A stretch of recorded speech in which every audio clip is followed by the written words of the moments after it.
Hello दोस्तों। चूंकि आज यूपीपीसीएस का पेपर हो गया तो मैं जैनेंद्र मौर्य इसे सॉल्व करने की पूरे सोर्स के साथ कोशिश करूंगा। तो हम पहले वीडियो में एक से 50 प्रश्नों को हल करेंगे।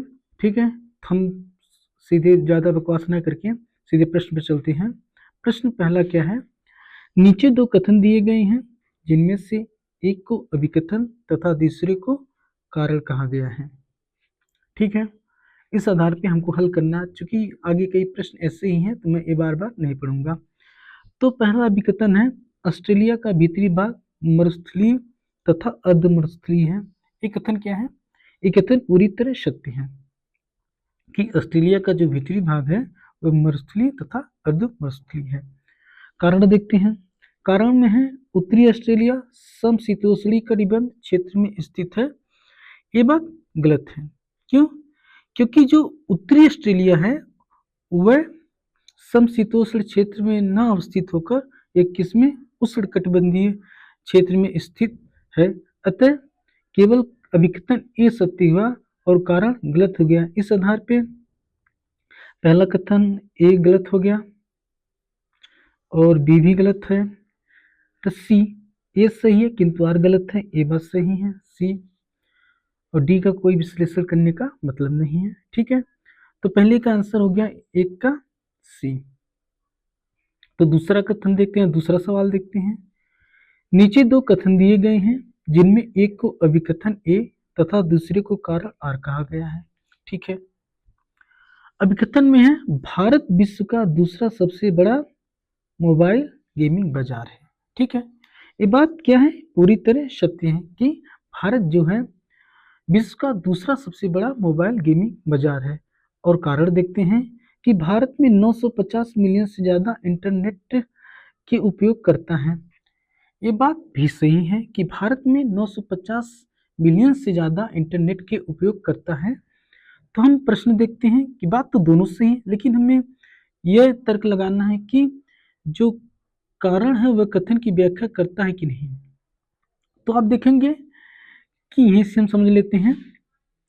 ये देखते हैं आगे। ए, पहला कथन ए और आर दोनों सही हैं, आधा तो सत्य है, किंतु आर ए की सही व्याख्या नहीं करता। अभी देखेंगे। ए भी गलत है क्योंकि दोनों कथन सही है, सी भी गलत है। अब हमें ए और डी में अंतर उत्तर निकालना है। तो आप तो जानते ही हैं कि 950 मिलियन से ज़्यादा इंटरनेट के उपयोग करता है, लेकिन यह बात साबित यह नहीं करती है कि इस कारण से भारत जो है दूसरे नंबर पे गेमिंग बाजार में है। और कई कारण हो सकते हैं। ठीक है, तो इसमें क्या उत्तर होगा? उत्तर ये होगा कि ए और दोनों सही हैं किंतु आर ए की व्याख्या नहीं करता। दूसरा का क्या हो जाएगा? ए। दूसरे का उत्तर क्या हो जाएगा? ए। ठीक है, अब तीसरा चलते हैं। तीसरा तीसरा प्रश्न है, ये तो आप जान गए होंगे। अभिकथन है, बाबर ने चगताई तुर्की में, किसमें? चगताई तुर्की में तुजुक ए बाबरी लिखा। ठीक है, आगे देखते हैं। कथन है, कथन तो देख लिया, कारण देखते हैं। तुर्की मुगल दरबार की राजभाषा थी। देखो, ये तो पहला कथन सही है कि बाबर ने चगताई तुर्की में तुजुक ए बाबरी लिखी।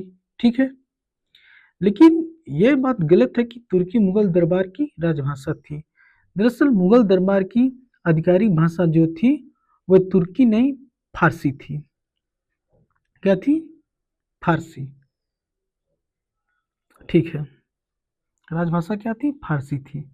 तो दूसरा कथन गलत हो जाता।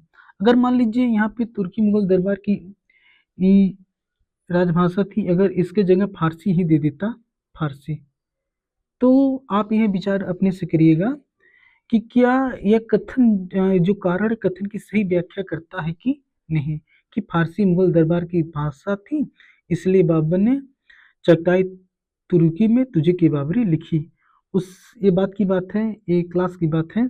ठीक है, लेकिन हम इसको देखते हैं कि दूसरा हमारा गलत हो जाता है। तो हम देखेंगे कि उत्तर हमारा कौन सा सही होगा। पहला तो गलत हो गया, ए गलत हो गया, ए गलत है किंतु बी सही, ए भी गलत हो गया, ए सही है किंतु आर गलत है, एक बात सही हो गई, डी इसका कोई चर्चा करने का मतलब नहीं है। ठीक है, ए भी सही, 3 उत्तर हमको मिल गए। तीसरा का उत्तर क्या हो गया? तीसरा का उत्तर सी हो गया, तीसरे का उत्तर सी हो गया। ठीक है, अब चौथा चलते हैं। चौथा, अब हमको करना है सूची 1 को सूची 2 से सम्मिलित करना है। ठीक है, एक तरफ दिया है कोयला क्षेत्र और दूसरी तरफ दिया है वो देश कि कहाँ से वह है। ठीक है, तो पहला है आल्पेशियन। आल्पेशियन कोयला क्षेत्र कहाँ है? तो वह है पूर्वी अमेरिका में, पूर्वी अमेरिका में। तो क्या हो जाए, एक का चौथा हो गया। ठीक है, अब लंकाशायर कहाँ है? लंकाशायर कोयला क्षेत्र कहाँ है? यह यूनाइटेड किंगडम यानी कि इंग्लैंड में है। ठीक है, अब हमारे लिए रूर, रूर कहाँ है? रूर जर्मनी यानी कि यूरोप में है, यानी जर्मनी में। ठीक है, ये कहाँ है? जर्मनी में। अब कुंजावास कहाँ है? ये है रूस में। ये बहुत आम प्रश्न है, ये लगभग सभी परीक्षाओं में पूछे जाते हैं। ठीक है, तो हम इस आधार पे अपना मिलाएंगे उत्तर। ए का कहाँ गया? चौथा में गया है, ए का चौथा है, यानी कि बी और सी अपने आप कैंसिल हो गया। लंकाशायर, लंकाशायर कहाँ? इंग्लैंड में, यानी बी का पहला, बी का पहला दोनों में है। चलो ठीक है, अब रूर जर्मनी में है, सी का दूसरा, सी का दूसरा जो है यहाँ पे है, ये ए में है, सी का दूसरा ए में है। ठीक है, यानी कि कुंजावास 30। ठीक है, तो हो गया चौथा का उत्तर ए हो गया। चौथा का उत्तर क्या होगा? ए हो गया। ठीक है, अब हम आगे देखते हैं पांचवा, पारिस्थितिकी तंत्र के संदर्भ में निम्नलिखित में से कौन सा से कथन सही है? ठीक है, हरे पौधे स्थलीय पारिस्थितिकी तंत्र में अपनी पत्तियों पर पड़ने वाले सूर्य की रोशनी की लगभग 1% ऊर्जा को ग्रहण करते हैं। ठीक है, यहीं पर विश्लेषण भी कर लेते हैं, क्योंकि यह बात देखिए सत्य है। पारिस्थितिकी तंत्र के मामले में ये बात क्या है? सत्य है। क्यों? क्योंकि जो हरे पौधे होते हैं वो वास्तव में पौधे जो होते हैं, सूर्य की कुल जो आपतित किरण होती हैं वे ऊर्जा के रूप में लगभग 1 से 2%, 1 से 2% ही ऑब्जर्व कर पाते हैं या अवशोषित कर पाती हैं। ठीक है, तो यहाँ पर लगभग का मामला दिया गया है, तो लगभग 1%, यानी कि ये बात हम सही मानेंगे। ठीक है, फिर दूसरा कथन देख लेते हैं, लगभग 10% कार्बनिक पदार्थ उपभोक्ताओं के अगले उच्च स्तर तक पहुंच जाता है। ये बात भी क्या है? बिल्कुल सही है। क्यों? क्योंकि ऊर्जा हस्तांतरण का नियम जो है यही कहता है कि एक पोषी स्तर से दूसरे पोषी स्तर में ऊर्जा का केवल 10% भाग ही स्थानांतरित होता है। ठीक है, यानी कि इस आधार पे हमारा कथन दोनों सही है। इस ये जो है पांचवा प्रश्न का उत्तर क्या हो गया? सी हो गया। पांचवी प्रश्न का उत्तर सी हो गया। ठीक है, अब छठवां देखते हैं। छठवें में है, निम्नलिखित में से कौन सी घटनाएं 1911 में घटित हुई? ठीक है, तो देखते हैं। पहला क्या है?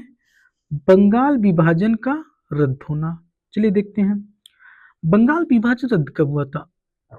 तो ये बात सत्य है कि बंगाल विभाजन जो 1911 में रद्द हुआ था। क्यों?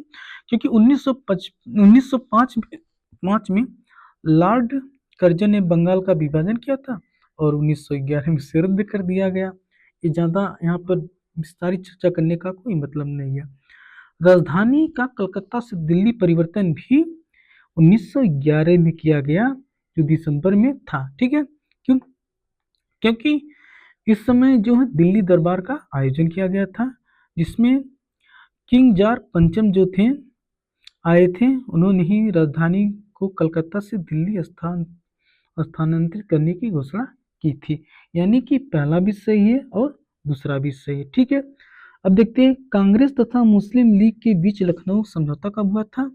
यह 1911 में न होकर ये समझौता 1916 में हुआ था। ठीक है, 1916 में हुआ था। तो इस आधार पे तीसरा गलत है और पहला दूसरा सही है। यानी कि एक कौन सा प्रश्न था? छठवां। छठवां का कौन सा सही हुआ? छठवां का ए। छठवां का ए। ठीक है, अब सातवां देखते हैं। सातवां, निम्नलिखित घटनाओं पर विचार कीजिए तथा इन्हें सही कालक्रमानुसार क्रम में व्यवस्थित कीजिए। ठीक है, तो देखते हैं ये क्या है। पहले अब हम क्रम से देखेंगे पहले क्या हुआ था। इन सभी घटना में पुनः समझौता में सविनय अवज्ञा आंदोलन की समाप्ति, गांधी इरविन समझौता, द्वितीय गोलमेज सम्मेलन में पहले क्या हुआ था? पहले हुआ था गांधी इरविन समझौता हुआ था। गांधी इरविन समझौता हुआ था। ठीक है, ये क्या है? पहले भाई साहब गांधी इरविन समझौता हुआ था। और यहाँ पे चर्चा नहीं करूंगा। ठीक है, तब हुआ था जब गांधी इरविन समझौता में ये बात थी कि कांग्रेस जो है द्वितीय गोलमेज सम्मेलन में भाग लेगी। तो द्वितीय गोलमेज सम्मेलन में कांग्रेस की तरफ से गांधी जी गए थे। तो गांधी इरविन समझौते के बाद क्या हुआ? चौथा कार्यक्रम हुआ द्वितीय गोलमेज सम्मेलन, यानी कि तीसरा के बाद चौथा हुआ। ठीक है, तीसरे के बाद चौथा हुआ। इसके बाद अब हमारा क्या होता है? सविनय अवज्ञा आंदोलन की समाप्ति। यहाँ पे एक बात और ध्यान देने की है कि सविनय अवज्ञा आंदोलन 2 बार हुआ था। एक बार समाप्त हुआ था 1936 में। तो मेरे लिए ये प्रश्न है कि महात्मा गांधी ने औपचारिक रूप से सविनय अवज्ञा आंदोलन कब समाप्त किया था? यही बात थोड़ा दिक्कत कर रही है। फिर भी हम इस जो ऑप्शंस हैं इस आधार पे हम देखेंगे कि पहले क्या हुआ था? गांधी इरविन समझौता हुआ था। दूसरी बात द्वितीय गोलमेज सम्मेलन हुआ था। तीसरा क्या हुआ था? पुनः समझौता हम डाल देते हैं। डालेंगे नहीं, तीनों से हम पुनः समझौता डालना पड़ेगा जो द्वितीय गोलमेज सम्मेलन के बाद हुआ था, यानी कि तीसरा। और चौथे में दूसरा हो जाएगा सविनय अवज्ञा आंदोलन की समाप्ति।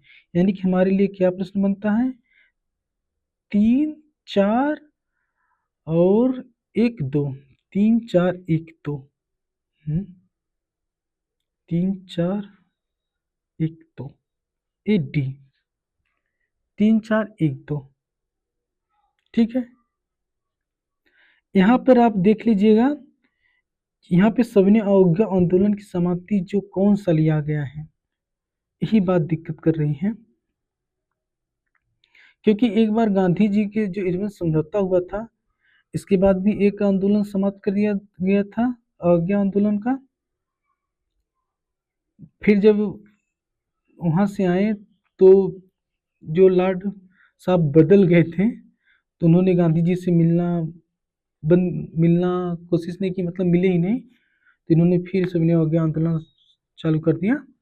तो इस आधार पे आप देख लीजिएगा, वैसे में या तो ए होगा या तो डी होगा, ए भी हो सकता है। ठीक है, तो मैं यहाँ पे इसे थोड़ा सा पेंडिंग में रखूंगा। 7 का ए भी हो सकता है और डी भी हो सकता है। ठीक है, और मुझे जहाँ तक लग रहा है 7 का क्या नाम है? डी होना चाहिए। ठीक है, चलिए आगे चलते हैं। या तो ए होगा या तो डी होगा। तो ये कौन सा प्रश्न था? 7वां था। इसमें मैं बहुत सोचा, लेकिन फिर मैं कहा 1934 या 1936 कौन सा रखूं? 1936।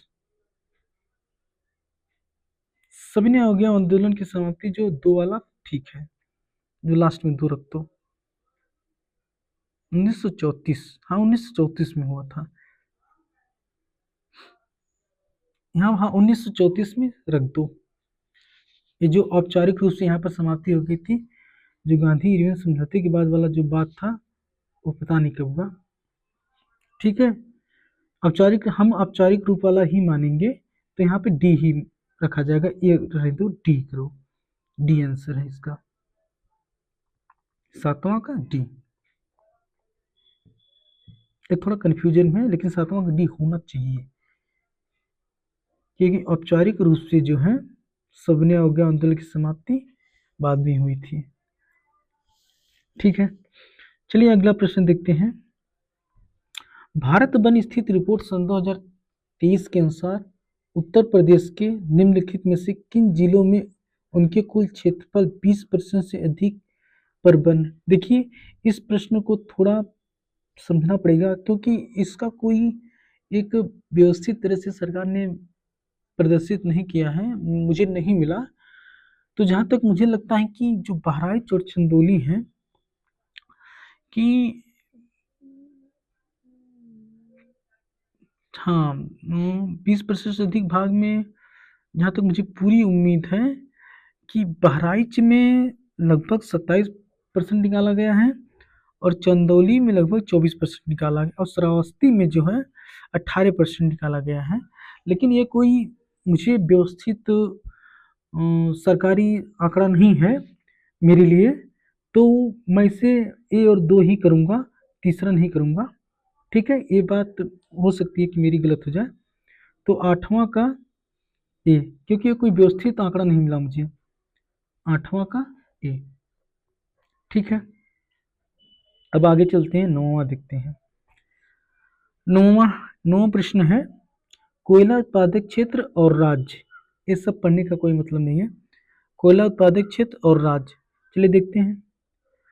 यह इसमें करना है कि कौन सी कूट है जो कौन सी मिलान है सही है। तो भालुंग जो है, मावलुंग जो है, ये अरुणाचल प्रदेश में नहीं है। ये कहाँ है? ये है मेघालय में। ये कहाँ है? ये है मेघालय में। ठीक है, ये मेघालय में है। और जो रानीगंज है वह पश्चिम बंगाल में, ये दूसरा सही है। रामगढ़ कहाँ है? ये झारखंड में, तीसरा भी सही है। तालचेर कहाँ? ये उड़ीसा में, चौथा भी सही है। यानी कि हमारे लिए दूसरा, तीसरा और चौथा सही हो जाता है, यानी कि उत्तर बी। ठीक है, नौवां का हो गया बी, नौवां का बी। ठीक है, अब 10वां देखते हैं। दिल्ली सरकार के बायो डिकम्पोजर एवं स्प्रे कार्यक्रम के संदर्भ में निम्नलिखित में से कौन सा से कथन सही है? पहला क्या है? पहला प्रश्न है, पराली को खाद में बदलने में मदद के लिए किसानों को बायो डिकम्पोजर घोल मुफ्त में उपलब्ध कराया जाता है। ठीक है, ये बात क्या है? ये बात बिल्कुल सही है। बात क्या है? बिल्कुल सही है, इसमें ज्यादा विश्लेषण करने की आवश्यकता नहीं है। इसका उद्देश्य क्या है? इसका उद्देश्य वही, पराली को जलाने के बजाय उसे खाद में बदल दिया जाए। ये बात सही है। तो दूसरा देखते हैं, बायो डिकम्पोजर घोल कई कवकों का उपयोग करके तैयार किया जाता है। ये बात भी सही है, जिसमें हो गया सफेद रोटन कवक हो गया, ये मेन है सफेद रोटन कवक, और भी हैं। ठीक है, और बायो डिकम्पोजर में अधिकांश काम फंगस ही करते हैं, यानी कि कवक ही करते हैं। यानी कि ये बात बहुत साधारण सी है छात्रों के लिए, इसको सही करना। तो 10वां का क्या हो गया? सी, 10वां का सी हो गया। ठीक है, अब 11वां देखता हूँ। नई अखिल भारतीय सेवा बनाने के लिए, ये पॉलिटी का प्रश्न, नई अखिल भारतीय सेवा बनाने के संदर्भ में निम्नलिखित में से कौन सा से कथन सही है? पहला देखते हैं, राष्ट्रहित में राज्यसभा नई अखिल भारतीय सेवा बनाने का प्रस्ताव पारित कर सकती है। ये बात बिल्कुल सही है। ये बात क्या है? बिल्कुल सही है। आगे देखते हैं, क्योंकि एक प्रकार से यह माना गया कि राज्यसभा जो राज्य है इस पे एक उसका विशेष क्षेत्र है, विशेष अधिकार है। ठीक है, अब दूसरा कथन देखते हैं, नई अखिल भारतीय सेवा बनाने का प्रस्ताव राज्यसभा में कुल सदस्य संख्या के 2/3 बहुमत से पारित होना आवश्यक है। ये बात गलत है। क्यों? क्योंकि यह काम साधारण बहुमत पारित करके भी किया जा सकता है। ठीक है, किसके अनुसार? 312 के अनुसार। यस, तो इसके लिए उत्तर क्या हो गया? 11वां का डी। यानी कि कथन केवल एक सही है। 11वां का डी। ठीक है, 11वां का डी। 12वां देखते हैं, ये तो बहुत आसान क्वेश्चन है। 12वां क्या हो गया? कबीर, दरअसल शिष्य और उनके गुरु से मिलान करवाना है। ठीक है, शिष्य और गुरु से। कबीर के गुरु कौन थे? स्वामी रामानंद थे। अमीर खुसरो के कौन थे? ये जग जाहिर है निजामुद्दीन औलिया थे। सूरदास के मतलब सूरदास किसके छात्र थे, किसके शिष्य थे? बल्लभाचार्य के। ठीक है, मर्दाना जग जाहिर है गुरु नानक के देव के छात्र थे। तो इस आधार पे हमें करना है ए का दूसरा, यानी कि पहला और ए और बी दोनों कट गया, ए का दूसरा। अब बी का क्या हो गया? तीसरा है। सूरदास का बल्लभाचार्य सी का चौथा, यानी कि यही आंसर सही है। ऐसे क्वेश्चन में जो होता है, अगर आपको ना आता हो तभी आप इसे हल करिए, 50-50 का चांस रहता है कि ये सही हो जाए। चौथा प्रश्न था 12वां का सी। 12वां का सी। अब आगे देखते हैं 13वां। नीचे दो कथन दिए गए हैं जिनमें से एक को अभिव्यक्ति अभिकथन ए तथा दूसरे को कारण आर कहा गया है। ठीक है, अभिकथन ए क्या है? मानव पूंजी में निवेश से भविष्य में लाभ मिलता है। कोई इकोनॉमिक्स का हल्का फुल्का भी छात्र होगा ये भी कह देगा बात सही है। और दूसरा कथन है शिक्षा और स्वास्थ्य लोगों को अधिक उत्पादक बनाते हैं, ये भी बात बिल्कुल सही है। यानी कि इसमें कथन और कारण बिल्कुल सही है, और जो कारण है वो कथन की व्याख्या भी करता है। ठीक है, यहाँ पर एक बात अलर्टनेस की है, अगर जो छात्र ऑप्शन को ध्यान से नहीं पढ़ेगा वहाँ पर गलती करके पक्का आ जाएगा, क्योंकि समानता जो है प्रश्नों में जो डी विकल्प है वो पहले दिया जाता है, ए विकल्प पहले बाद में दिया जाता है। ठीक है, तो ए और आर दोनों सही है, किंतु आर ए की सही व्याख्या नहीं करता, ये बात गलत है। ए भी गलत है, ए भी गलत है। डी कौन सा सही है? डी। इस ऑप्शन को ध्यान से लगाएं, नहीं तो गलत हो जाएगा। और यहाँ हमें लगता है कि 10% लोग तो इसे गलत करके आए होंगे, इतना आसान को देख के फट दे ए पे लगा दिए होंगे। ठीक है, 13वां कौन सा? 13वां का डी है।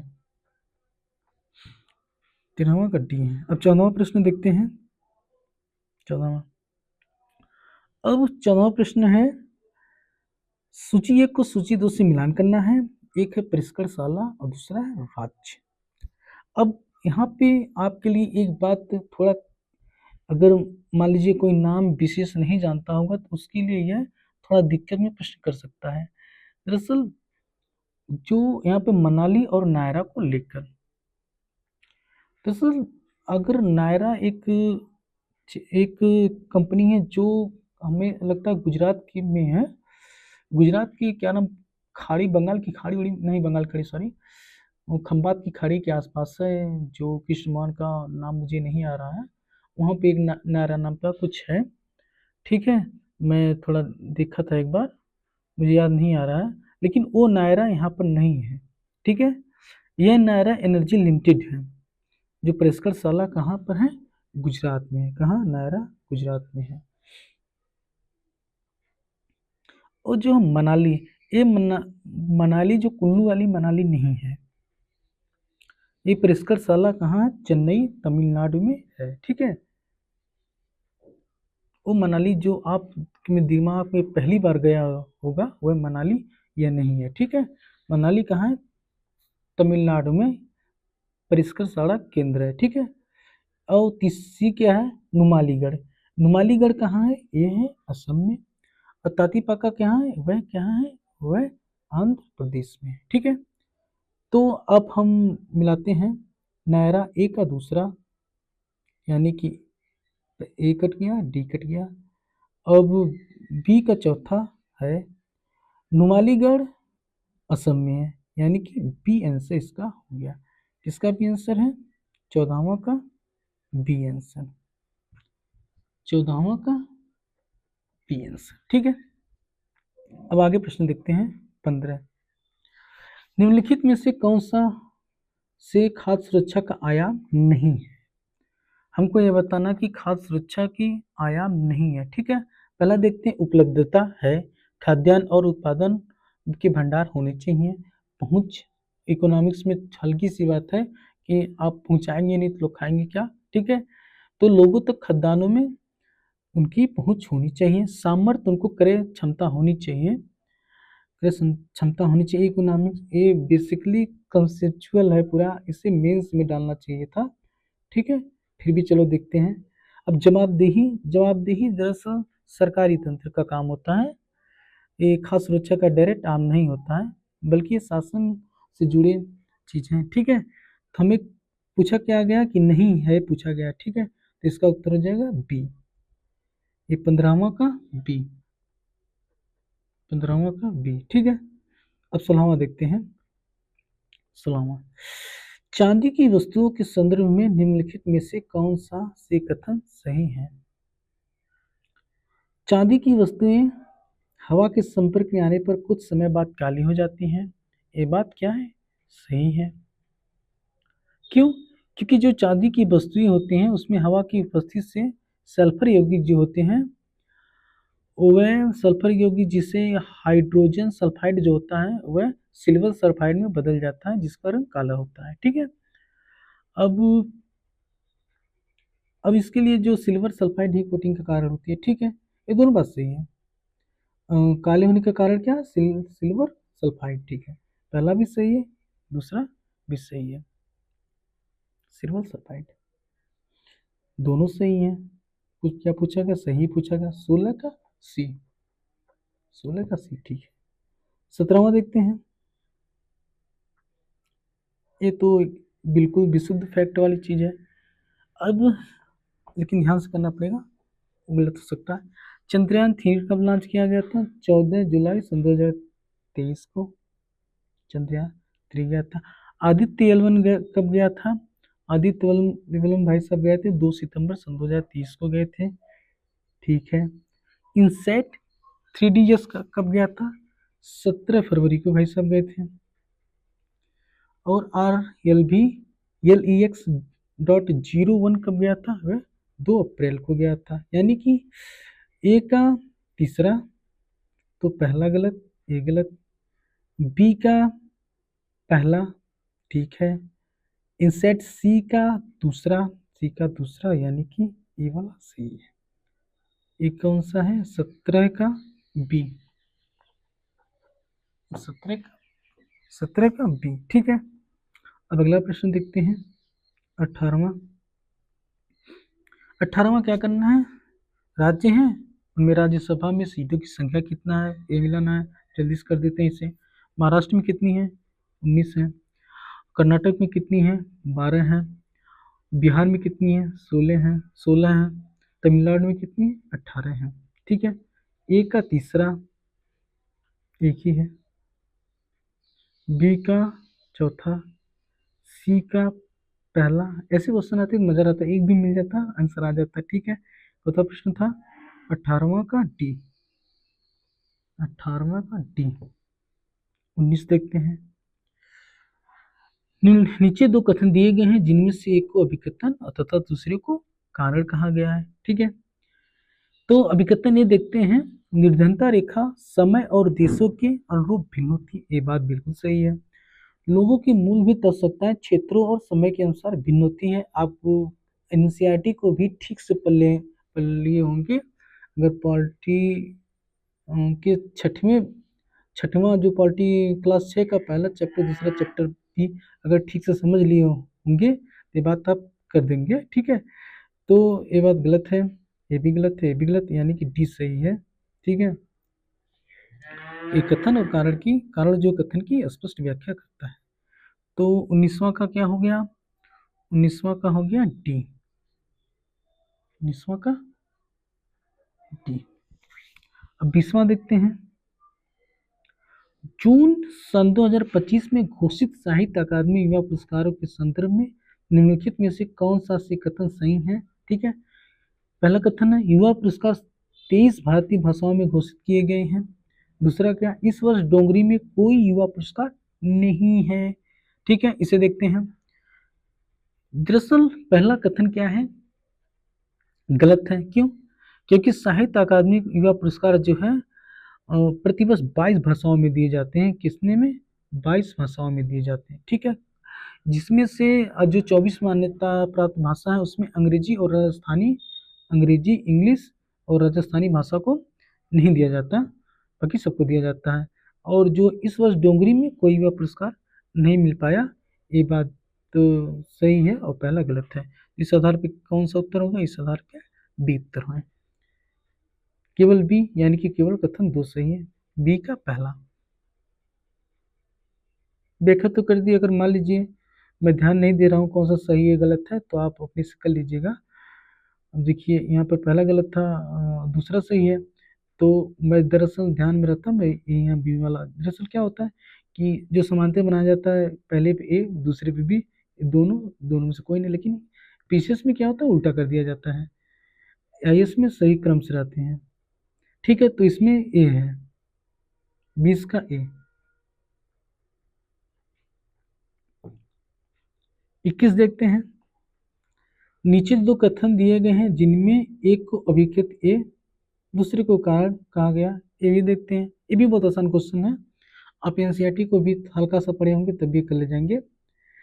हिमालय पर्वत में विभिन्न प्रकार की वनस्पतियां पाई जाती हैं। इसका कथन है हिमालय में ऊंचाई के साथ जलवायु भिन्नताएं हैं और जहाँ जलवायु भिन्नता होगी वहाँ वनस्पतियां भी भिन्न होंगी।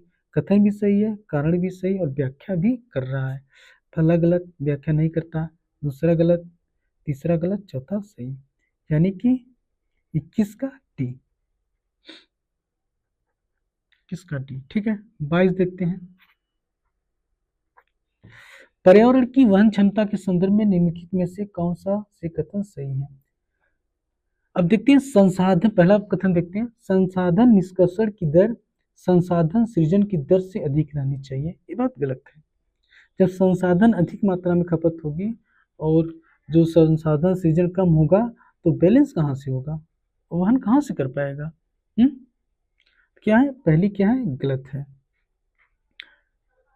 ये सिद्धांत क्या है? ये सिद्धांत स्थिरता सिद्धांत के विपरीत है। क्यों? क्योंकि जो पर्यावरण की स्थिरता के लिए जो है संसाधन निष्कर्षण की दर है, संसाधन निष्कर्षण की दर है वह संसाधन पुनर्जनन की दर से कम होनी चाहिए या बराबर होनी चाहिए, तब बैलेंस बना रहेगा, ठीक है।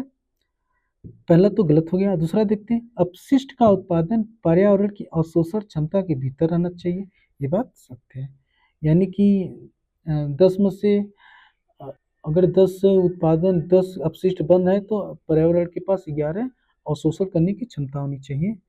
बी का क्या है? दूसरा सही है, तो यहाँ पे ए, 22 का ए, 22 का ए, ठीक है। 23 देखते हैं। अब है जनजाति आवास क्षेत्र, बहुत इंपॉर्टेंट प्रश्न है यह। पीसीएस और इस लेवल की जो परीक्षाएं होती हैं कहीं के जरूर आ जाता है बेचारा। चलिए इससे हम इस पर व्याख्या ज़्यादा नहीं करेंगे, केवल बता देंगे कहाँ कहाँ की। बुशमैन कहाँ के हैं? कालाहारी मरुस्थल के हैं, ठीक है, पहला सही है। एस्किमो उत्तरी कनाडा की, ये बात भी सही है। पिग्मी कांगो बेसिन की, ये बात भी सही है। मसाई पश्चिमी अफ्रीका नहीं, ये मसाई कहाँ है? पश्चिमी अफ्रीका ना होकर ये मसाई पूर्वी अफ्रीका में है, अफ्रीका में, जो केन्या और तंजानिया के लगभग क्षेत्रों में रहती। क्या? केन्या और तंजानिया के। तो चौथा इसमें गलत है। पूछा क्या गया है? सुमेलित नहीं है, वाह, नहीं तो मैं यहाँ पे लगा के जाने वाला था, ठीक है, यहाँ पे लगा के जाने वाला था। ये सुमेलित नहीं है यानी कि बी, 23 का बी, 30 का बी सुमेलित नहीं है, ठीक है। 23-24 भारतीय संविधान के भाग और उसके विषय का निम्नलिखित में से कौन सा युग्म सही सुमेलित नहीं है? यहाँ पे ध्यान दीजिएगा, नहीं पूछा गया है, ठीक है। मौलिक कर्तव्य जो है भाग 4 ए में है, बिल्कुल सही है। राज्य कहाँ है? 6 में है, ये भी सही है। नगर पालिकाएं 11 की ए में है, यहाँ पे केवल 11 अगर लिखा जा रहा है तो यानी कि गलत है, ठीक है, यानी कि तीसरा गलत है, यानी कि बी, 24 का बी। यहाँ पे व्याख्या करने की कोई जरूरत नहीं है। 24 का भी। अगला प्रश्न देखते हैं। निम्नलिखित विद्रोहों पर विचार कीजिए तथा इन्हें सही कालक्रमानुसार क्रम में व्यवस्थित कीजिए। पाबना विद्रोह कब हुआ था? पाबना विद्रोह 1873 के आसपास हुआ था। ठीक है। और यहाँ हम क्या करें, डेट नहीं लिखेंगे, हम सीधे चलेंगे आगे, अपना मिलाएंगे। थोड़ा छोटा करते हैं। क्या नाम से पहले कौन सा विद्रोह हुआ था? पहले हुआ था सन्यासी विद्रोह। ठीक है, जिसकी डेट 1770 से 1820 के आसपास है। दूसरा क्या है? कोका विद्रोह है, जिसका क्षेत्र 1845 से 1870-75 के आसपास है। नील विद्रोह इसके बाद हुआ था, ये दूसरा हो गया। इसके बाद तीसरा ये है। पाबना क्या? पहला है लास्ट में। यानी कि हमारे पास क्या है? चौथा, तीसरा, दूसरा, पहला। चौथा, तीसरा, दूसरा, पहला, इसका ए हो गया। ए 25 का ए, 25 का ए। ठीक है। अब 26 देखते हैं। 26 में प्रथम, इसको भी कालक्रमानुसार करना है, इसको भी हम डायरेक्ट करेंगे। दरअसल देखते हैं आगे। प्रथम एंग्लो मैसूर युद्ध, द्वितीय एंग्लो फ्रांसीसी युद्ध, और तीसरा क्या? प्रथम एंग्लो सिख युद्ध, चौथा क्या? प्रथम एंग्लो अफगानी युद्ध। लेकिन हमको एक बात यहाँ पर ध्यान देना है, ये द्वितीय एंग्लो फ्रांसीसी युद्ध नाम की ऐसी कोई चीज नहीं है। ये हमें है तो चलो ठीक है, मान लेते हैं। लेकिन ये क्या है, ये हम इसे कर्नाटक युद्ध कहेंगे। कर्नाटक युद्ध, कर्नाटक युद्ध। ठीक है, कर्नाटक युद्ध करेंगे तभी हम इसे सही कर पाएंगे। अब एंग्लो फ्रांसीसी युद्ध हम लोग पढ़े नहीं हैं। दरअसल जो एंग्लो फ्रांसीसी युद्ध होते हैं तो वो कर्नाटक, उसे ही कर्नाटक युद्ध ही कहा जाता था। वो प्रथम कर्नाटक युद्ध, द्वितीय कर्नाटक युद्ध के नाम से आदि जाने जाते थे। लेकिन यहाँ पर जो है द्वितीय एंग्लो फ्रांसीसी युद्ध के नाम से दे दिया है। तो छोड़ो, क्या करना है, हम तो डायरेक्ट लगा दे रहे हैं। तो क्या होगा? पहले क्या हुआ था इसमें? पहले कर्नाटक युद्ध शुरू हुए थे, ये बात तो जग जाहिर है। पहले कौन सा युद्ध हुआ था? कर्नाटक युद्ध हुआ। पहले एंग्लो जो है, अंग्रेज और फ्रांसीसी जो थे आपस में लड़के एक दूसरे को बाहर कर रहे थे। तो पहला क्या हो जाएगा? द्वितीय एंग्लो फ्रांसीसी युद्ध यानी कर्नाटक युद्ध, ये हो जाएगा पहले, पहले क्रम में करना है। और वही कोई चक्कर नहीं, ठीक कालक्रम अनुसार करना है। पहला क्या हो जाएगा? कर्नाटक युद्ध। दूसरा क्या हो जाएगा? प्रथम एंग्लो कौन सा युद्ध? प्रथम एंग्ल मैसूर युद्ध होना चाहिए। हाँ, प्रथम एंग्लो मैसूर युद्ध, ये क्या है? दूसरा हो गया। इसके बाद क्या है? प्रथम आंग्ल अफगान युद्ध, ये क्या है? तीसरा हो गया। चौथा क्या हो गया? प्रथम आंग्ल सिख युद्ध, यानी कि चौथा नंबर पे, चौथा नंबर पे ही रहेगा। यानी कि 2 1 2 1 3 4, यानी कि डी। ठीक है ना? 2 1 4 3, ये क्या हो गया? एक मिनट, पहले क्या हुआ था? द्वितीय कर्नाटक युद्ध हुआ था। ठीक है, द्वितीय एंग्लो फ्रांसीसी युद्ध हुआ था। फिर दूसरा के बाद पहला एंग्लो मैसूर युद्ध हुआ था। ठीक है, फिर प्रथम आंग्ल अफगान युद्ध हुआ था। ओ माय गॉड, यहाँ पर चौथा है। यहाँ पे थोड़ा गलती हो गई। जो आंग्ल अफगान युद्ध हुआ था ये तीसरे नंबर पे, चौथे नंबर पे क्या नाम है? एंग्लो सिख युद्ध चौथे नंबर पे है। ठीक है, ये गलत हो गया थोड़ा, ये गलत है, ये वाला सही है। दूसरा, पहला, चौथा, तीसरा। पहला क्या है? द्वितीय एंग्लो फ्रांसीसी युद्ध। फिर दूसरा क्या? प्रथम एंग्लो मैसूर युद्ध। तीसरा क्या है? प्रथम एंग्लो अफगान युद्ध। चौथा क्या? प्रथम एंग्लो सिख युद्ध। ठीक है, ये सही है। 26 का ए, 26 का ए, ठीक है। 27वां देखते हैं। यहाँ पर भी मैं इसकी व्याख्या नहीं किया, ये बहुत फैक्चुअल चीज है। ठीक है, मंगल आग, ठीक है। 27वां, गोबी मरुस्थल निम्नलिखित में से कौन से देशों में फैला है? हमें गोबी मरुस्थल देखना है। तो गोबी मरुस्थल किस देश में फैला है? मंगोलिया में फैला है, चीन में फैला है, या फिर रूस में फैला है, कजाकिस्तान में फैला है? तो अगर हमको इसमें से कोई एक भी पता हो जाए तो हम आंसर निकाल सकते हैं। अगर अगर पता चले मंगोलिया में फैला है, क्या लगाना है? हाँ ठीक है, सही लगाना है। मंगोलिया में है, चीन में भी है, रूस में नहीं है, कजाकिस्तान में नहीं है। उत्तर क्या होगा? केवल पहला और दूसरा। 27 का पहला, 27 का क्या होगा? पहला। अब 28वां चलते हैं। 28वां क्या है? निम्नलिखित में से कौन दो बायोगैस के प्रमुख घटक हैं? पहला मीथेन, दूसरा ब्यूटेन, तीसरा कार्बन डाइऑक्साइड, चौथा कार्बन मोनोऑक्साइड। तो हम थोड़ा थोड़ा हल्का सा चर्चा करेंगे। मीथेन में क्या है? मीथेन में क्या होती है? बायोगैस की मात्रा कितनी होती है? 50 से 75% के आसपास होती है। कार्बन डाइऑक्साइड में कितना होती है? ऐसा कि कार्बन डाइऑक्साइड में 25 से 50% के आसपास होती है। ठीक है। और ब्यूटोन ये तो एक ज्वलनशील गैस है, इसमें नहीं होती है। और क्या नाम है, मीथेन, ब्यूटेन हो गया। ठीक है। कार्बन मोनोऑक्साइड में भी नहीं होती, कार्बन मोनोऑक्साइड में भी नहीं होती। ठीक है। तो इसमें उत्तर क्या बन गया? मीथेन में होती है, कार्बन डाइऑक्साइड में होती है। मीथेन और कार्बन डाइऑक्साइड, मच्छर। तो पहला और दूसरा बन गया, नहीं ब्यूटेन में नहीं होती, पहला और तीसरा, यानी कि ए सही है। 28 का ए। अब 29वां देखते हैं।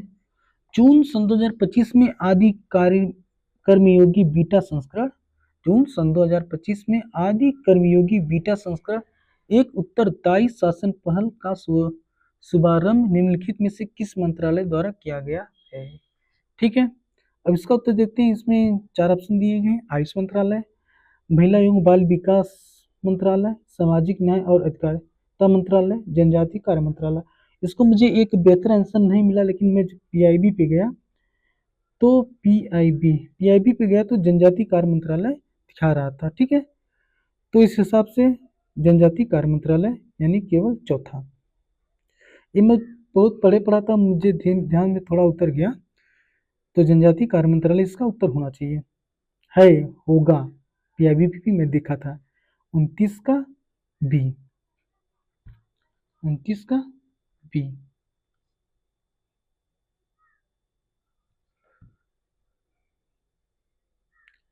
तीसवा देखता हूं। तीसवा, अलाउद्दीन खिलजी की निम्नलिखित विजयों को सही काल क्रमानुसार निम्नलिखित में व्यवस्थित कीजिए तथा नीचे दिए गए कूट से सही उत्तर को चुनिए। तीसवा, पहला क्या है? रणथंबोर। दूसरा क्या है? जैसलमेर। तीसरा क्या है? वारंगल। चौथा क्या है? चित्तौड़। तो हमें इसे काल क्रमानुसार करना है। तो जो अलाउद्दीन खिलजी है, एक जाहिल इंसान, हालांकि इसकी प्रशासनिक दक्षता बहुत अच्छी थी, लेकिन फिर भी आतंकी तो आतंकी होते हैं। चलिए देखते हैं पहला कौन सा विजय था। इसने पहला विजय रणथंबोर का किया। ठीक है। दूसरा विजय कहाँ का किया? दूसरा विजय जैसलमेर का ही किया। ठीक है। तीसरा विजय कहाँ का किया? वारंगल का। और चौथा चित्तौड़ तो जग जाहिर है। तो कहाँ क्या हुआ उत्तर में? पहला, दूसरा, तीसरा, चौथा। ठीक है। थोड़ा और व्याख्या कर दें। पहले रणथंबोर में क्या, दूसरा। ठीक है। दक्षिण भारत में काकतीय साम्राज्य पर, वारंगल में काकतीय साम्राज्य था, वहां पर किया। चित्तौड़ में सब जानते हैं। तीसरा का ए, तीसवा का ए,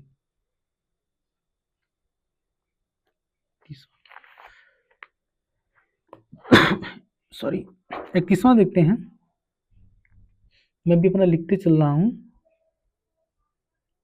उत्तर भारत में जल विद्युत के संदर्भ में निम्नलिखित में से कौन सा से कथन सही है? हिमालय क्षेत्र में जल विद्युत की विशाल संभावनाएं है। इकोनॉमिक्स का हल्का ज्योग्राफी का छोटा सा भी छात्र इसे कर देगा सही। पूर्वी उत्तर प्रदेश और बिहार इस क्षमता का उपयोग नहीं कर सकते क्योंकि इनके उत्तर में स्थित हिमालय नेपाल की सीमा में आता है। ये बात थोड़ा दिक्कत में है, ये अर्ध सत्य हैं, तो अर्ध सत्य है तो मैं इसे गलत मानूंगा। क्यों? पहला तो सही है लेकिन दूसरा अर्ध सत्य है, क्योंकि हिमालय में जो बहने वाली नदियां हैं ये तो उत्तर प्रदेश और बिहार से होकर जाती हैं, लेकिन जो है जल विद्युत परियोजनाओं के लिए निम्न क्या मुख्य रूप से पहाड़ी और जलप्रवाह वाले क्षेत्र ना इनको चाहिए। इसलिए सीधे तौर पे तो उत्तर प्रदेश और बिहार बड़े विद्युत स्टेशनों का निर्माण नहीं कर सकते हैं, लेकिन वे हिमालय में निर्मित परियोजनाओं से बिजली प्राप्त नहीं कर सकते, उनकी क्षमता का उपयोग नहीं कर सकते। ये बात गलत है। कर सकते हैं अगर थियोरेटिकली देखा जाए, थियरी के तौर पे तो ये बात सही है, लेकिन व्यवहारिक रूप से देखा जाए तो ये बात गलत है। पूर्वी उत्तर प्रदेश और बिहार इस क्षमता का उपयोग नहीं कर सकते क्योंकि इनके उत्तर में स्थित हिमालय नेपाल की सीमा में आता है। ठीक है, यही बात है। अब इसे गलत किया जाए कि सही किया जाए?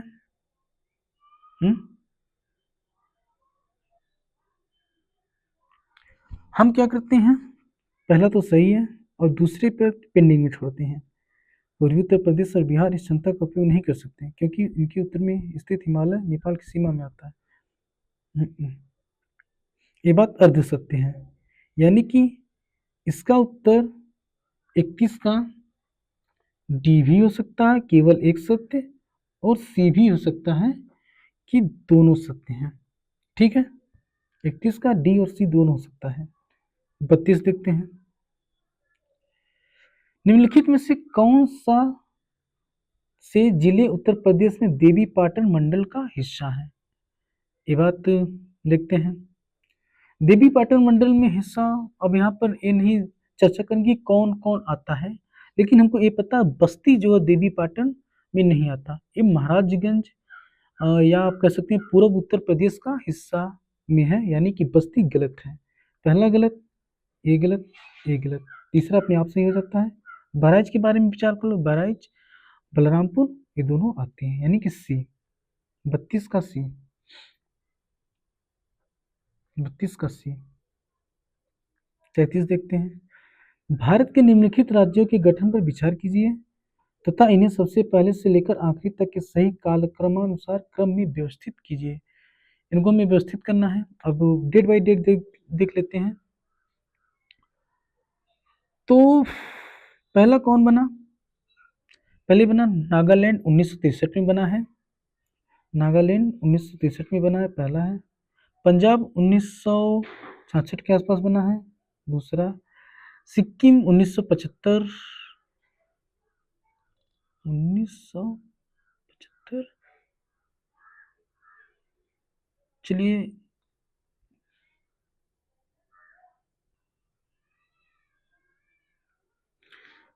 पंजाब किस में है? पंजाब 1966 में। अरुणाचल सिक्किम बना 1975 में, ठीक है। और इसके बाद बना अरुणाचल प्रदेश 1987 में, ये सबसे लास्ट में है। यानी कि पहले कौन सा है? नागालैंड। 1963 में नागालैंड बना, तो नागालैंड तीसरा, हाँ सॉरी तीसरा हो गया, पहले आ गया। और इसके बाद हो गया दूसरा कौन है? दूसरा है पंजाब, तो तीसरे के बाद पहला, ठीक है, ये मिल गया हमको उत्तर। और इसके बाद है सिक्किम, यानी कि चौथा, ठीक है। और इसके बाद अरुणाचल प्रदेश, यानी कि इसका उत्तर 33 का सी, 33 का सी। अब है 34वां प्रश्न देखते हैं। उत्तर प्रदेश के संदर्भ में निम्नलिखित में से कौन सा से कथन सही है? उत्तर प्रदेश देश में आलू का अग्रणी उत्पादक है। ये बात बिल्कुल सही है कि उत्तर प्रदेश जो है देश में आलू का अग्रणी उत्पादक राज्य है, ठीक है। अब दूसरा प्रश्न पढ़ते हैं। भारत सरकार ने अलीगढ़ में अंतर्राष्ट्रीय आलू केंद्र के दक्षिण एशिया क्षेत्र में केंद्र की स्थापना को मंजूरी दी है। ये बात क्या है, गलत है, क्यों? मेरी मर्जी, मैं गलत कर दिया। दरअसल सरकार ने उत्तर प्रदेश के आगरा में, किसमें? आगरा में, आगरा जिले में सिंगना में पेरू स्थित अंतर्राष्ट्रीय आलू केंद्र सीआईपी दक्षिण एशिया क्षेत्रीय केंद्र की स्थापना को मंजूरी दे दी है। अंतर्राष्ट्रीय आलू केंद्र कहाँ है? वह है पेरू में। ठीक है, तो यहाँ पर आगरा है, ये दूसरी गलत है, पहला सही है। ये क्या नाम? 34वां का डी, 34वां का डी। ठीक है, 34वां का डी, केवल एक, 34वां का डी। ठीक है, 35वां देखते हैं प्रश्न। भारत में निम्नलिखित राज्यों को उनके क्षेत्रफल के आधार पर आरोही, ठीक है, आरोही में करना है। आरोही क्रम में व्यवस्थित कीजिए तथा नीचे दिए गए कूट से सही उत्तर चुनिए। हम आरोही क्रम में देखते हैं। सबसे बड़ा इनमें कौन सा राज्य है? हरियाणा है, हिमाचल प्रदेश है, उत्तराखंड है कि पंजाब है? तो देखते हैं कि हरियाणा का क्षेत्रफल क्या है? 44,212। फिर है, यानी कि बढ़ते से हमको छोटे क्रम में करना है। अवरोही मतलब बढ़ते, आरोही मतलब घटते। ठीक है, तो सबसे बड़ा क्षेत्र इसमें किसका है? कान खुजली कर रहा है। सबसे बड़ा क्षेत्र जो है हिमाचल प्रदेश से, तो यानी कि हिमाचल प्रदेश से जो सबसे लास्ट में रहेगा। अवरोही, बढ़ते क्रम, आरोही, घटते क्रम, आरोही। ठीक है, हरियाणा सबसे छोटा, तो यानी कि हरियाणा पहले पे रहेगा। इसके बाद पंजाब है। हरियाणा का क्षेत्रफल 44,000 के आसपास है। पंजाब का 50,000 के आसपास है। इसके बाद है उत्तराखंड का जो 53,000 के आसपास है, और हिमाचल प्रदेश का 55,000 के आसपास है। मैं एक्यूरेट डिटेल नहीं दे रहा हूँ। ठीक है, इस आधार पे क्या हो जाएगा? हरियाणा पहले हो जाएगा, हरियाणा पहले, पंजाब दूसरे पर, और इसके बाद उत्तराखंड तीसरे पर, हिमाचल प्रदेश चौथे पर, हिमाचल प्रदेश चौथे पर, हरियाणा पहले पर हो गया, पहला, तीसरा और चौथा दूसरा, पहला, तीसरा, चौथा, दूसरा। ठीक है, यानी कि 35वां का हो गया टी। अब 36वां देखते हैं। नीचे दो कथन दिए गए हैं जिनमें से एक को अभिकथन ए तथा दूसरे को कारण आर कहा गया है। अभिकथन ए, सामान्य शीशा तथा टिन की मिश्र धातु का प्रयोग फ्यूज तार के पदार्थ के रूप में किया जाता है। ठीक है, कारण क्या है? शीशा व टिन की मिश्र धातु का गलनांक तांबे एल्युमिनियम के गलनांक से अधिक होता है। अगर शीशा और टिन का जो मिश्र धातु का गलनांक होगा, अगर एल्युमिनियम के गलनांक से अधिक होगा, तो हम लगाएंगे क्यों? बताइए, क्यों लगाएंगे? जब गलनांक अधिक होगा तो पिघलेगा नहीं, तो फ्यूज तार में क्यों लगाएंगे? ये बात गलत है। अगर ऐसे प्रश्न में अगर एक भी पता चल जाए तो उत्तर मिल जाता है। ठीक है, अब तो पहला सही हो गया। टिन, शीशा तो टिन की मिश्र धातु का प्रयोग किया जाता है, लेकिन कारण गलत है क्योंकि इनका गलनांक कम होता है। अभिकथन इसी कारण गलत है। ये भी गलत, ये गलत है, किंतु आर सही, ये गलत हो गया। ये और दोनों से ये भी गलत हो गया। ये सही है, आर गलत है, यानी सी। 36वां का सी। 37 प्रश्न देखते हैं। सूची 1 को सूची 2 से सम्मिलित कीजिए तथा सूचियों के नीचे दिए गए कूट से सही उत्तर चुनिए। अब सबसे राज्य है और उसकी सबसे ऊंची चोटी कौन है, ये हमको मिलाना है। हम यहाँ पर ज्यादा ध्यान नहीं करेंगे, हम यहाँ पर डायरेक्ट मिलाकर चले जाएंगे।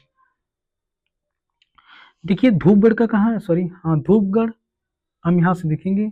राज्य से चोटी पे जाना थोड़ी दिक्कत है, चोटी से राज्य पे जाना आसान है।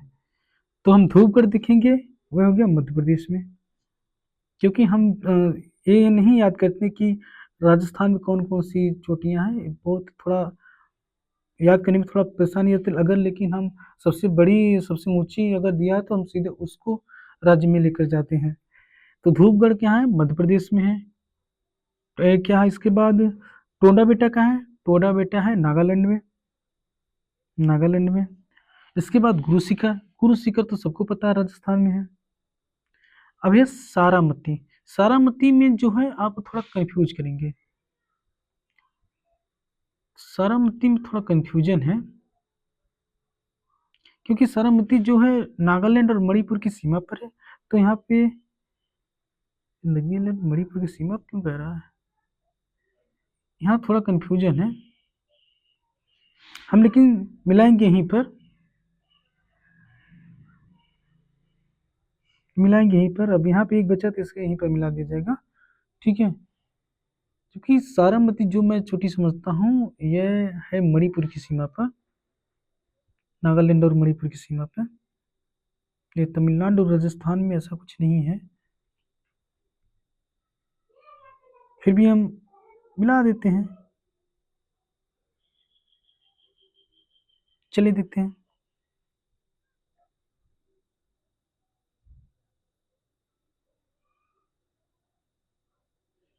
हेलो, थोड़ा दिक्कत होगी, पानी पीने चला गया था। तो मैं यहाँ देख रहा हूँ कि यहाँ पे थोड़ा दिक्कत है इस प्रश्न में, मतलब प्रश्न में नहीं दिक्कत है, उत्तर में मैं निकालने में दिक्कत कर रहा हूँ, कंफ्यूजन है मुझे। क्योंकि जो सारामती है वह नागालैंड और मणिपुर की सीमा पर अवस्थित है। तो इस आधार पे मुझे इस सारामती को नागालैंड में ले जाना चाहिए। इसे मैं निकाल देता हूँ थोड़ा। चलिए यहाँ पे देखते हैं तमिलनाडु, फिर से मिलाते हैं इसे। जो धूपगढ़ है वह कहाँ पर, मध्य प्रदेश में है। धूपगढ़ कहाँ है, मध्य प्रदेश में है। डी का पहला, तो ए कट गया, डी कट गया, डी का पहला है तो डी का चौथा कर दिया, डी का पहला है तो डी का जब पहला है तो ए कट गया, सॉरी बी कट गया और सी, क्या हो रहा है, हटो यार। डी का जब पहला है तो ए कट गया और सी कट गया, ठीक है। इसे मैं थोड़ा एक कंफ्यूजन की वजह से मैं इसे थोड़ा लूंगा। और दूसरी क्या है, गुरु शिखर कहाँ है, वह राजस्थान में है। गुरु शिखर कहाँ है, राजस्थान में है। तो बी का तीसरा, हमको उत्तर तो मिल गया डी, उत्तर हमको मिल गया डी। और सारामती जो है वह नागालैंड और मणिपुर की सीमा पे है, इसलिए हम चार को सी करेंगे, चार को सी, और है भी इसमें, ठीक है। और डोडा बेटा तमिलनाडु, हाँ तमिलनाडु में थोड़ा गलती हो गई थी, सॉरी, डोडा बेटा तमिलनाडु में, ठीक है। यानी कि ये जो हो गया 37 का डी आंसर हो गया, 37 का डी हो गया, ठीक है। मोबाइल मेरी बहुत कम चार्ज है, जब भी स्विच ऑफ हो जाए थोड़ा जल्दी जल्दी करूँगा। 34 का सी, हाँ 37 का डी। 38 देखते हैं। मार्च सन 2025 में भारत ने ऑपरेशन ब्रह्म निम्नलिखित में से किस देश को मानवीय सहायता प्रदान करने के लिए शुरू किया था।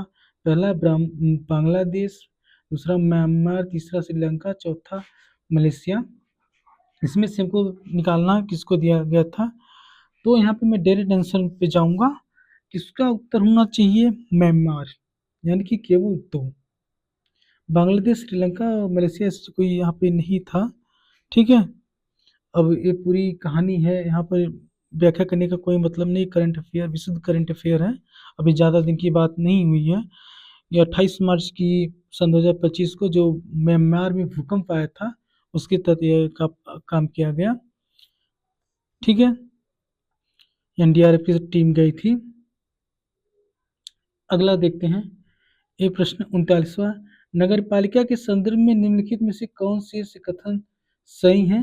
नगर पालिका सदस्य बनने के लिए अर्हता आयु 25 वर्ष है, ये गलत है। क्यों, क्योंकि अर्हता आयु जो है 21 वर्ष है। मिनिमम अर्हता आयु यहाँ पर क्या करते हैं, minimum age of municipal council member is 24 year. यहाँ पे थोड़ा दिक्कत ये है मुझे, अर्हता आयु 25 वर्ष है या फिर 21 वर्ष है।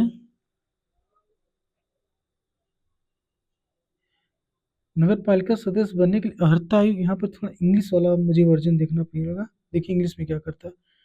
The eligible age to be a member of municipal is 25 years.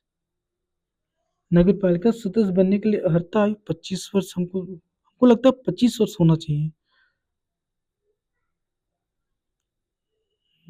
देखते हैं। थोड़ा दिक्कत में आ गया। 25 वर्ष या 21 वर्ष? 21 वर्ष है। 21 वर्ष, 25 वर्ष नहीं है। ठीक है, ये 21 वर्ष है, 25 वर्ष नहीं है, यानी पहला गलत हो गया। नगर पालिका में सीधे चुनाव से आने वाली कुल सदस्य संख्या का 1/3 स्थान महिलाओं के लिए आरक्षित है। ये बात सही है। रिजर्व है, 1/3 रिजर्व है। ये बात सही है, यानी कि केवल 2। 39 का सी। कौन सा प्रश्न था? 39, 38 पे क्या लगाया? 38 का ए है, 38 का है, 39 पे सी है।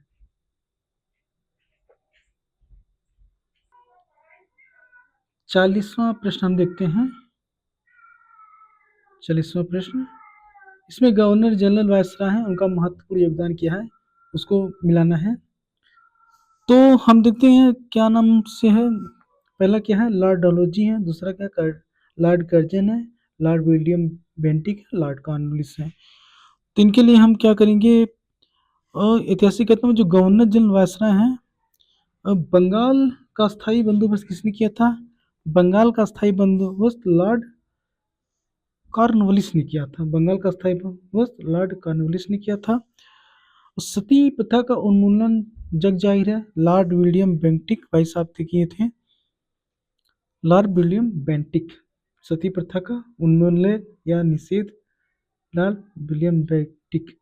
बंगाल विभाजन का कार्य तो महोदय कर्जन ने किया था। एक बहुत कट्टर आदमी था हिंदुस्तानियों को लेकर, लॉर्ड कर्जन। ठीक है। लॉर्ड कॉर्नवालिस और बेवगत का सिद्धांत लॉर्ड कॉर्नवालिस ने किया था। ठीक है, लॉर्ड कॉर्नवालिस ने। Lord Cornwallis. लॉर्ड कर्जन बहुत ही ज्यादा क्रूर, मतलब हिंदुस्तानियों को लेकर बहुत कट्टर था। तो इस आधार पर हम मिलान करेंगे। ए का क्या हो जाएगा? बंगाल का विभाजन लॉर्ड कॉर्नवालिस। ये थोड़ा गलत मिल गया है यहाँ पर, इसमें थोड़ा गलत मिल गया है। कहाँ गया? फिर से मिला रहे हैं।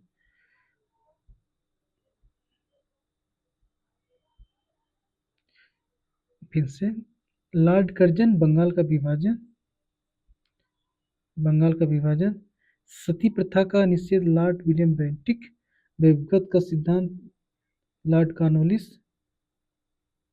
नहीं, कुछ मिस्टेक हो रहा है। सती प्रथा ठीक है। बंगाल का स्थायी बंदोबस्त जो है लॉर्ड कॉर्नवालिस ने किया था। लॉर्ड डलहौजी ने बेवगत का सिद्धांत लाया था। लॉर्ड कॉर्नवालिस, बंगाल का स्थायी बंदोबस्त। ठीक है। लॉर्ड डलहौजी, बेवगत का सिद्धांत। ए का चौथा जो दो में है, यानी कि बी और सी कट गया। Lord Curzon, lord Curzon Bengal का विभाजन, बी का तीसरा, दोनों जो दोनों में है। लॉर्ड विलियम बेंटिक, सती प्रथा का उन्मूलन, यानी कि सी का जो है दूसरा है, यानी कि डी आंसर इसका। 40 का डी। 40 का डी। 41 भाई स्विच ऑफ मत होना। 41 का डी। एक मिनट, कौन सा आंसर था? ये तो 40वां प्रश्न। हाँ, 40 का डी ठीक है। 41। अब यहाँ पर देखना है, निम्नलिखित घटनाओं पर विचार कीजिए, इन्हें कालानुसार क्रम में व्यवस्थित कीजिए। Cripps mission, cabinet mission, Shimla सम्मेलन, बेबल योजना। इसको हम डायरेक्ट करते हैं। इसका हो जाएगा, पहले कौन आया था? पहले आए थे क्रिप्स मिशन, फिर आया बेबल योजना, फिर आया शिमला सम्मेलन, फिर हुआ कैबिनेट मिशन। ठीक है। फिर वह कैबिनेट मिशन। तो हो जाएगा पहला चौथा तीसरा दूसरा, पहला चौथा तीसरा दूसरा। अब 41वां की मेरी मोबाइल जल्दी स्विच ऑफ होगी, अब मैं अनावश्यक चीजें नहीं करूंगा।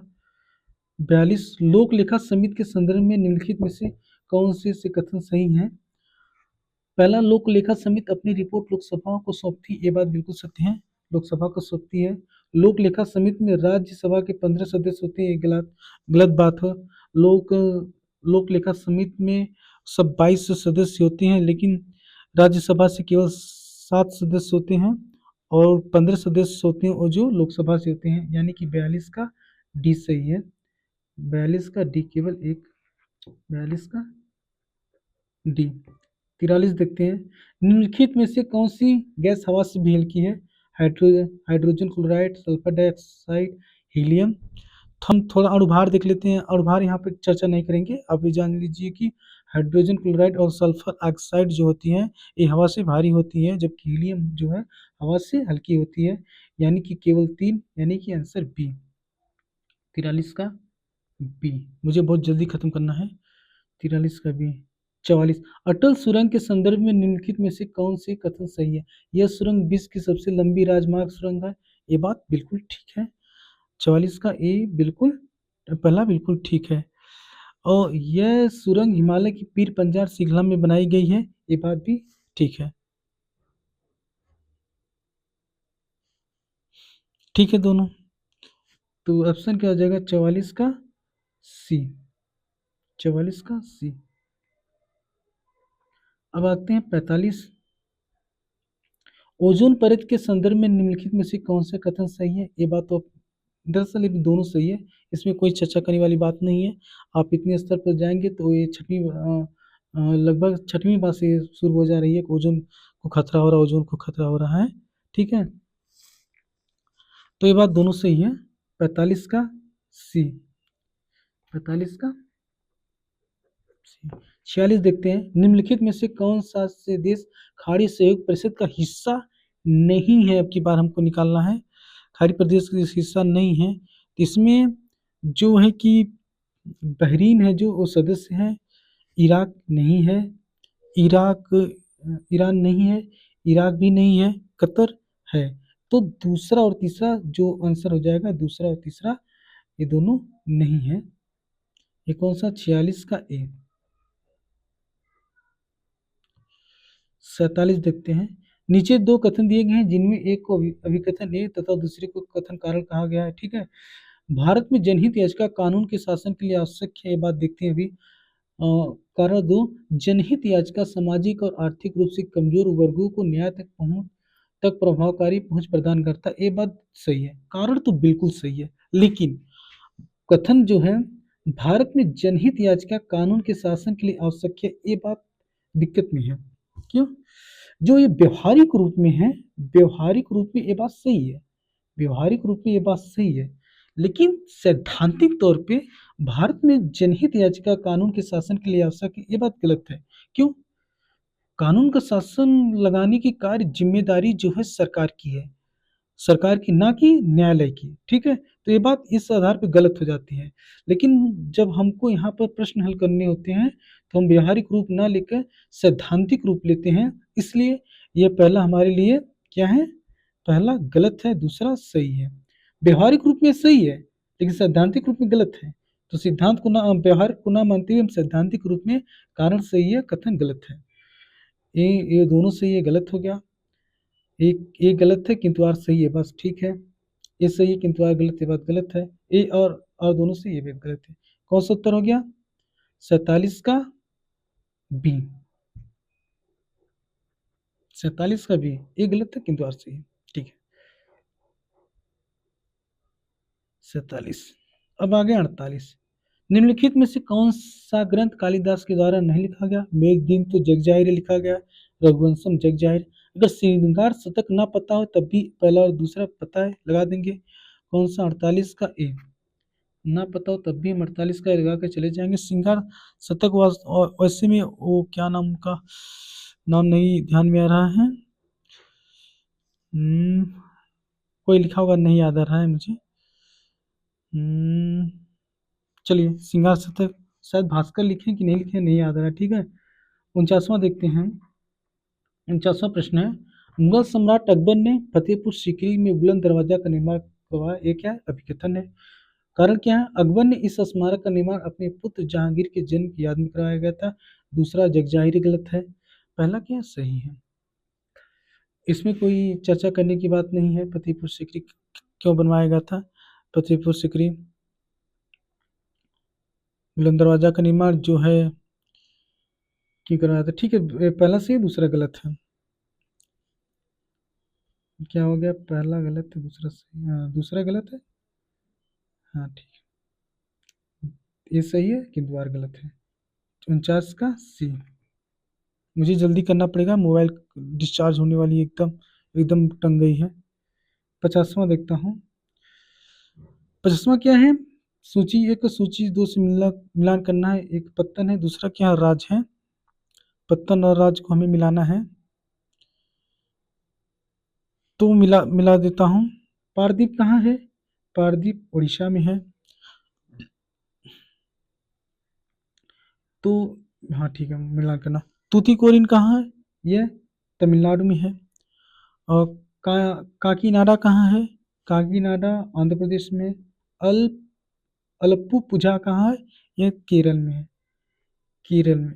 तो इस आधार पे क्या हो जाएगा? ए का तीसरा, पहला गलत, ये गलत, ये गलत। तुतीकोरिन दूसरा का, बी का पहला, दोनों है ठीक है। काकीनाडा सी का चौथा, सी का चौथा यानी सी का चौथा बी आंसर हो गया। ठीक है, 50 का बी। आज के लिए इतना करते हैं दोस्तों। अब अगली वीडियो में अगला बनाएंगे, क्योंकि हमारी मोबाइल एक, अरे ये तो 48 है। चलिए अब अगली करेंगे। ठीक है।